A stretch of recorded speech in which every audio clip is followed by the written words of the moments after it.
그래서 뭐 탈세하는 이런 뭐 그림을 그려가지고 보여주니 한편으로 선량하게 세금을 잘 내는 기업인들 입장에서 기분 나쁜 거예요 이게.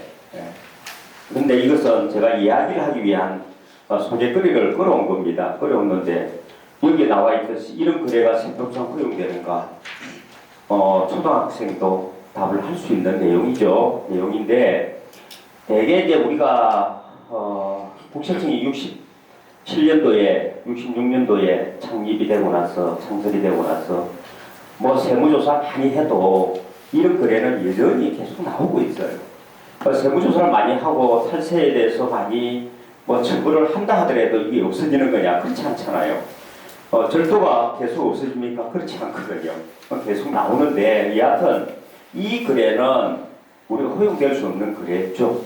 그런데 그러나 이제 실제 보면 많이 이루어지고 있는 현상이기도 합니다. 한데 과연 이게 이제 통계는 없지만 몇 프로가 될 것이냐? 저는 생각은 5%도 안 될 거다 이렇게 보는 거고요. 자, 이제 그런 거 보고 그러면 뭐 교재에 있으니까요. 이럴 때 이런 거래가 있으면 당연히 이런 문제들이 나오는 거예요. 법인세 추징이 될 거고 가산세가 또 부과될 것이고요. 가산세도 또 두 가지가 있어요. 또 부정가소신고 가산세가 있을 거고 또 일반 가소신고 가산세가 있는데 그 세율 차이가 또 따블이 됩니다. 20%가 40% 차이가 있는데 이런 부분들 또 발생할 거고요. 물론 이 경우에는 앞에 사례 같은 경우는 신고를 안 했기 때문에 무신고 가산세가 될 거니까 일반의 경우에 20% 그렇지 않은 경우는 40%가 이렇게 갈 거고 또 이제 이게 우리가 또 세무조정을 거쳐서 소득 처분을 하게 되면 기업주 대표이사에게 종합소득세를 추징하는 인정상여로 이렇게 추징하는 이런 문제가 나갈 것이고 그 다음에 이제 이게 또 앞에서 보시면 이 영의 리치가 뭔지 아시죠? 젊으면서 부자인데요. 다 보면 부모님, 잘 사는 부모님으로부터 재산을 물려받은 자녀라고 보시면 되겠죠. 그런데 여하튼 이게 지분명의 회사를 만들어서 여기에서 가공세금계산서, 가짜세금계산서를 받으면 이때 매입세 공제 받을 수 있느냐? 못 받는 거죠. 못 받는 거죠. 자, 이거 디테일하게 제가 설명할 내용은 아니고요. 그냥 말씀드리는 건데 그래서 이게 부가세 이런 문제들이 나올 수 있을 거고요. 그 다음에 이제 여기에서 가소신고했던 무신고했던 그 태양이 하늘에 있는 태양이 아니고요. 그 모습이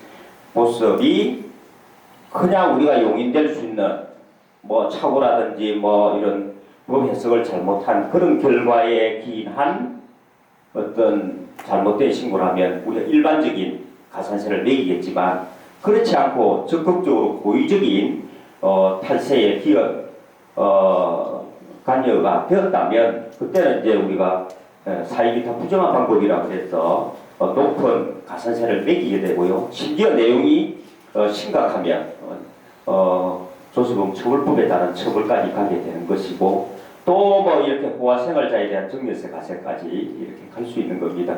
그러니까 한번 앞에 같은 이런 거래가 세무조사를 하겠다고 해서 국세청에서 보도자료에 나온 건데요.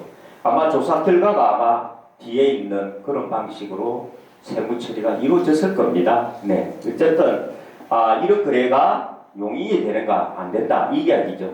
그러니까 이것은 어떻게 보면 이런 결과를 국세청에서 추징을 하는 것은 불과 사실이 있었던 이후 5년 7년 이후 이야기거든요.